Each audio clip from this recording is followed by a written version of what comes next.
Hello नमस्कार, मैं हूं आशीष और मैं आपका वेलकम करता हूं भारत फर्स्ट पे। नाउ भारत के नॉर्थ ईस्ट से और पर्टिकुलरली असम से एक बहुत डायरेक्ट वार्निंग आ रही है भारत के लिए। Bangladeshi radicals targeting chicken neck. अब ये बात असम के चीफ मिनिस्टर कह रहे हैं, बट इसे आइसोलेशन में देखने की गलती बिल्कुल मत करिएगा। सबसे पहली बात वो कहते हैं कि बांग्लादेशी ओरिजिन के जो लोग हैं, जो चिकन नेक के आसपास रह रहे हैं और चिकन नेक में रह रहे हैं, इन्फिल्ट्रेट कर चुके हैं। अब इन्हें सिस्टमैटिकली रेडिकलाइज किया जा रहा है। एसेंशियली इनको सिंपल शब्दों में समझाया जा रहा है कि आप भारत के टेम्पोरली हैं, आप सिलीगुड़ी के वेस्ट बंगाल के टेम्पोरली हैं। हमेशा याद रखिएगा, आप असली में बांग्लादेशी हैं। Message being spread, India is temporary, loyalty belongs to Bangladesh. This creates psychological vulnerability in a corridor already densely populated with Bangladeshi origin settlers। और दोस्तों ये आपके कान खड़े कर देगा, क्योंकि ये जो 22 किलोमीटर का चिकन नेक सिलीगुड़ी कॉरिडोर है, और इसे चिकन नेक बोलना भी नहीं चाहिए। इनफैक्ट इसका इलाज बहुत जल्दी कर देना चाहिए ताकि पूरी पूरी दुनिया में कोई भी इसे चिकन नेक ना बोल पाए। बट मोस्ट इंपॉर्टेंटली एक चीज सोचिए कि चाइना, पाकिस्तान, बांग्लादेश का एक ट्राइंगल बन रहा है। एंड मोस्ट इंपॉर्टेंटली जितने गोरे हैं they also want to target you. जिस तरीके से भारत अमेरिका के रिलेशंस बन रहे हैं, आप जरा सोचिए, just imagine on one direction आपके पास नेपाल है। नेपाल के जो बॉर्डर एरियाज हैं वहां ऑलरेडी इन्फिल्ट्रेशन हो चुकी है। इसके ऊपर मैंने एक वीडियो बनाई थी जहां पे उत्तर प्रदेश सरकार बॉर्डर एरियाज में जो भी नेपाल के साथ सटे हुए जिले हैं वहां पे कार्रवाई कर रही है। बट अनफॉर्चुनेटली बिहार में ऐसा कुछ नहीं हुआ है। साइमल्टेनियसली वेस्ट बंगाल में भी ऐसा कुछ नहीं हुआ है। तो ऑलरेडी ये वल्नरेबल रीजन के पड़ोस में भी डेमोग्राफिक चेंज हो चुका है, क्योंकि हेमंत बिश्व शर्मा साहब का बहुत क्लियरली कहना है कि भारत में एक सिस्टमैटिक एजेंडा के साथ लोगों को डाला जा रहा है। एंड डू नॉट फॉरगेट कि लाल किले की प्राचीर से प्राइम मिनिस्टर मोदी ने इस इशू को उठाया है। दैट सिंपली मीन्स कि अब ये ओपनली ब्लंटली सबके सामने है कि लोगों को सिस्टमैटिकली आपके स्ट्रेटेजिक एरिया में डाला गया, उसके आसपास मतलब नेपाल के बॉर्डर पे भी डाला गया।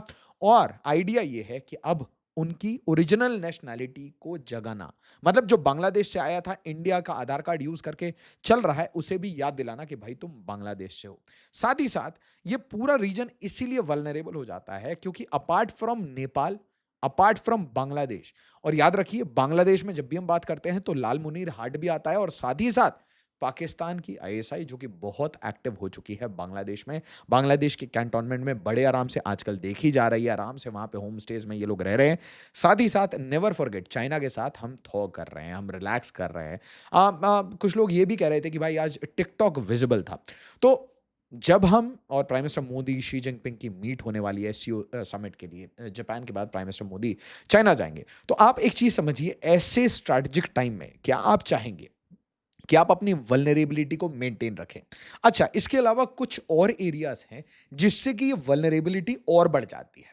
जिन एरियाज में जो कॉन्फ्लिक्ट है, जो सिविल वॉर है, वो आपको आपके मणिपुर को ऑलरेडी जला चुका है, और मिजोरम में एक नेशनल सिक्योरिटी क्राइसिस क्रिएट कर चुका है। 40,000 शरणार्थी आज भारत के अंदर है। किस एरिया से? चिन एरिया से। दूसरा स्ट्रेटेजिक एरिया देखिए, रखाइन। रोहिंग्याज यहां से रहते हैं और यहां से निकल के वो जम्मू कश्मीर हर जगह जाके माइग्रेट कर चुके हैं। साथ ही साथ इस रखाइन के रीजन में अरक्कन आर्मी वर्सेस म्यांमार की हुंता चल रहा है, और याद रखिए गोरे यहां पे बड़े गेम्स खेल रहे हैं।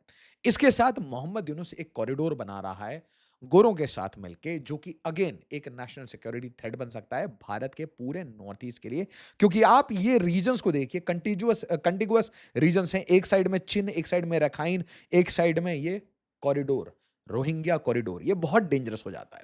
अच्छा, इसके साथ एक कनेक्टेड स्टोरी है जहां पे हेमंत बिश्व शर्मा साहब ये कहते हैं कि भाई देखिए, असम में अब आधार कार्ड आपको नहीं मिलेगा। अक्टूबर से हम आधार कार्ड एडल्ट्स को, जितने लोग बड़े हो चुके हैं उनको हम आधार कार्ड इशू करना बंद कर देंगे, except for the schedule tribe, schedule caste, और जो भी चाय बागान में रहने वाले जितने लोग हैं, उससे डिपेंडेंट जितनी इकोनॉमी है, एसेंशियली जो वहाँ की इंडिजिनस कम्युनिटी है, ट्राइबल कम्युनिटी है, उसको छोड़कर ये बैन लगा दिया गया है। आप पूछेंगे रीजन क्या है?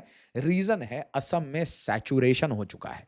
मतलब अगर असम कहता था कि हमारे पास 100 लोग हैं, तो 100 की जगह 103% आधार कार्ड बन चुके हैं। और अगर ऐसे ही आधार कार्ड बनते रहे, तो हेमंत बिश्व शर्मा साहब का कहना है, तो यही आधार कार्ड यूज करके बाद में ये वेस्ट बंगाल चले जाएं, किसी और स्टेट चले जाएं, या हो सकता है सिलीगुड़ी में जाके बैठ जाएं, वी नेवर नो। और इसीलिए इसे बैन किया जाएगा। साथ ही साथ कुछ रिलैक्सेशंस दी थी एससी, एसटी और टी गार्डन की कम्युनिटीज को। इसके अलावा याद रखिए, इन अडल्ट्स को अब रेयरेस्ट ऑफ रेयर केसेस में आधार कार्ड इशू होगा, जिसमें कि परमिशन लेना पड़ेगा डिप्टी कमिश्नर और एसपी और साथ ही साथ फॉरेनर्स ट्रिब्यूनल से। मतलब एक चीज बहुत क्लियर है, असम और पूरे नॉर्थ ईस्ट के, रिसेंटली नॉर्थ ईस्ट के जितने स्टूडेंट्स हैं, जितने ट्राइब्स हैं, उन्होंने मिलके इस चीज का डिमांड किया है कि नॉर्थ ईस्ट में बांग्लादेशी हमें बिल्कुल नहीं चाहिए। याद रखिए, इन्होंने at the same breath, in the same breath Siliguri corridor चिकनने की बात की है। अब आ जाइए उत्तर प्रदेश में। उत्तर प्रदेश की एटीएस एंटी टेररिस्ट स्क्वाड ये क्रैकडाउन करती है। Bangladeshi Rohingyas were main clients, UP ATS uncovers fake Aadhaar. ये रैकेट कैसे चल रहा है उत्तर प्रदेश में, जस्ट थिंक अबाउट इट। तो इसका मोडस ऑपरेंडाई बहुत सिंपल था। मोहम्मद नसीम करके एक आदमी था, जिसके 9 गुर्गे ये लोग अरेस्ट होते हैं। इनका काम क्या था, मल्टी स्टेट फोर्जरी कर रहे थे। एक स्टेट में नहीं, उत्तर प्रदेश की बात नहीं है, पंजाब, हरियाणा, हर जगह तक फैले हुए हैं, वेस्ट बंगाल तक। तो ये फेक आईडी, आधार कार्ड सब कुछ बनाते हैं। और क्लाइंट कौन है इनके, बांग्लादेशी रोहिंग्या। और याद रखिए, बिना पॉलिटिकल संरक्षण के ये सब नहीं होता।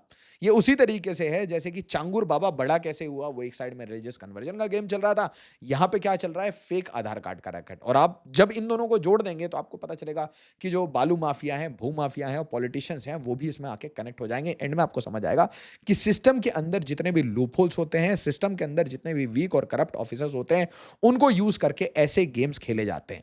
इसके साथ सोचिए कि raids were conducted across UP, Bihar, Nepal और दिल्ली एनसीआर। इसका मतलब सिंपल है कि this is an international rocket racket. और इसके साथ देखिए, इनके पास सोफिस्टिकेटेड सिस्टम्स थे, जिससे कि ये क्या करते थे, जो हमारे जन सेवा केंद्र है ना, उसका डेटा एक्सेस करते थे। आधार एनरोलमेंट सेंटर जो होते हैं एसेंशियली वीपीएन और रिमोट एक्सेस से बाईपास करते थे यूआईडीआई। तो दे वर सिस्टमैटिकली क्रिएटिंग फेक आधार कार्ड। और यूपी एटीएस एक मल्टी स्टेट रेड कर रही है इस पर्टिकुलर केस में। याद रखिए, एक साइड में हमने ऑनलाइन गेमिंग, ये जो जितने भी बेटिंग एप्स सो कॉल्ड, और मैं इससे बिल्कुल अग्री नहीं करता। कोई भी आज कहे कि ये $2 बिलियन की इंडस्ट्री है, $4 ट्रिलियन की इंडस्ट्री है, $50 ट्रिलियन की इंडस्ट्री है, you and I should not give a dam. उसका सिर्फ एक कारण है कि अगर हमारे देश का जो फ्यूचर है, वो अगर गेम ऑफ स्किल के बहाने, मतलब कोर्ट्स ने तो कह दिया, और यहां पे कोर्ट्स की भी बहुत बड़ी गलती है कि ऐसी मूर्ख जजमेंट्स पास की गई हैं। I would say this is my personal commentary, एकदम एब्सोल्यूट पर्सनल कमेंट्री, कि ऐसी मूर्खताएं हम कैसे करते हैं, क्या कारण से ऐसी जजमेंट्स बनते हैं, इसके ऊपर हमें सोचना विचारना पड़ेगा। किसने डिफाइन किया इसे as a game of skill, betting और गैम्बलिंग, रियल मनी एप्स, जिससे लाखों परिवार, करोड़ों परिवार के सिर्फ लॉसेस हो रहे हैं, बच्चे बर्बाद हो रहे हैं, उनको लत लग रही है। हम कैसे जस्टिफाई कर सकते हैं एक ऐसी इंडस्ट्री को जो कि नॉन इनोवेटिव है। बेसिकली ये है क्या, ये जो गैम्बलिंग के मशीन्स होते हैं जो कसिनोज में मिलते हैं, इसी को ऑनलाइन फॉर्मेट में लगा दिया है, और उसके बाद बोला जा रहा है कि भाई ये गेम ऑफ स्किल है। कुछ लोग तो सोशल मीडिया पे ये तक जस्टिफाई करने लगे हैं कि किसी को नहीं पता स्टॉक मार्केट कैसा चलता है, तो वो भी बेटिंग गैम्बलिंग है। नहीं, ये दोनों कहानियां बिल्कुल अलग हैं। इनफैक्ट मैं आपको ये भी बताना चाहता हूं कि भाई देखिए, आप किसी भी सोशल मीडिया प्लेटफॉर्म पे भी ऐसी चीज़ों के बारे में बात करते हैं, बेटिंग वगैरह को प्रमोट करते हैं, तो ये भी एक तरीके से अनएथिकल है। तो ऑनलाइन गेमिंग जो बिल है, इसने बिल्कुल क्लियरली कह दिया कि भाई अब गेम नहीं होगा, ऐसा कोई गेम नहीं होगा। बट ये जो एक्शन है, बांग्लादेश वाला एक्शन, ये हम फिर भी मिसप्लेस्ड है, हमारी टाइमिंग मिसप्लेस्ड है। अब जरा सोचिए, ये ऑनलाइन गेमिंग इंडस्ट्री को बनने दिया गया और बाद में हम रिएक्ट करते हैं। फिर भी हम, मैं कहूंगा कि हम काफी रिएक्टिव हैं, वेरी रिएक्टिव। इतना बड़ा इंडस्ट्री बनने की कोई जरूरत नहीं थी। सेकेंडली, आप देखिए कि आज भी हम डिप्लोमेसी से बार बार डील कर रहे हैं। बार बार बांग्लादेश हमारे ऊपर एक्यूजिशंस लगाता है, और एक्यूजिशंस क्या लगाता है कि हम इंटरफेयर कर रहे हैं, etcetera etcetera, Sheikh Hasina and what not, इनकी पुरानी प्रॉब्लम है। आज ही रिसेंटली मैं ये देख रहा था कि भाई जर्नलिस्ट को इन्होंने मार के फेंक दिया है, जो कि एंटी यूनुस आदमी था। तो इनका एजेंडा बिल्कुल क्लियर है। लेफ्ट ओरिएंटेड और लिबरल्स को मिला के ये पावर में आए थे। इनके पीछे असली में रेडिकल्स हैं, और रेडिकल्स कौन होते हैं ये आपको बिल्कुल समझ आना चाहिए। बिल्कुल एटीएस जिनको अरेस्ट करती है ये वही लोग हैं। तो जब रेडिकल्स आपके पीछे हों और आप इंडिया को अक्यूज कर रहे हो कि इंडिया इंटरफेयर कर रही है, तो इंडिया इसको जवाब देती है। जवाब भी नहीं देना चाहिए, एक्शन लेना चाहिए ऐसी कंट्री पे।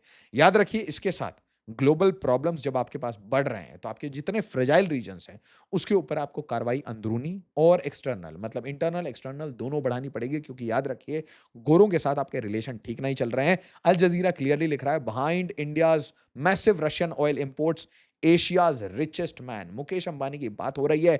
India Kremlin's laundromat doesn't need Russian oil, Trump trade adviser. तो बार बार ट्रंप के साइड से एक स्टेटमेंट आ रहा है कि भाई भारत वही तरीके से अमेरिका के रडार पे है। अब आप सोचिए कि अगर भारत अमेरिका के रडार पे है, चाइना दोखलम में है, गलवान में है, हर जगह जहां पे भी हमारी कोई वीकनेस होगी, चुंबी वैली होगी, तो उसको एक्सप्लॉइट करने की कोशिश करेगा। अचानक से बांग्लादेश पाकिस्तान के साथ मिलकर गेम खेलने लगता है, असला इंपोर्ट एक्सपोर्ट करने लगता है, ट्रेड करने लगता है, भारत के साथ रिलेशन खराब कर लेता है। उसी के साथ मणिपुर के आसपास के रीजन्स फ्रेजाइल हैं। एक ऐसा टाइम जब भारत के ऊपर अंदरूनी तरीके से, एक्सटर्नल तरीके से, दोनों जगह से प्रेशर बनाया जाएगा, ये सही टाइम है जब भारत सरकार को और सारे स्टेट गवर्नमेंट्स को मिलके इस पर्टिकुलर इशू को सॉल्व करना चाहिए। और मैं बात कर रहा हूं illegal Bangladeshis, but illegal Bangladeshi में भी बहुत सारी कैटेगरीज हैं। एक हेल्पर हैं, एसेट्रा एसेट्रा, एक स्लीपर सेल है। मैं सिर्फ एक एक्शन लेने बोल रहा हूं ऑन प्रायोरिटी, कि अगर इलीगल बांग्लादेशी, पाकिस्तानी या आपको मिलते हैं किसी भी स्ट्रेटेजिक लैंड के पास, मतलब कैंटोनमेंट है, उसके पड़ोस में जंगल है, जंगल में जाके बस्ती बना ली, कोई स्ट्रेटेजिक रोड है, रोड के पड़ोस में इलीगल बस्ती बना ली, तो बुलडोजर एक्शन की जरूरत है। साथ ही साथ इनको धक्के मार के भारत के बॉर्डर से बाहर भेज देना चाहिए, क्योंकि मेरा सिर्फ एक आर्गुमेंट है कि अगर भारत के रिसोर्सेज भारतीयों पे खर्च नहीं होंगे तो क्या रोहिंग्या और बांग्लादेशियों पे होंगे। अपने कमेंट, अपने सुझाव, अपनी प्रायोरिटी कमेंट में जरूर डालिएगा। वीडियो को ज्यादा से ज्यादा लाइक और शेयर करिए। एज ऑलवेज, जय हिंद, जय भारत।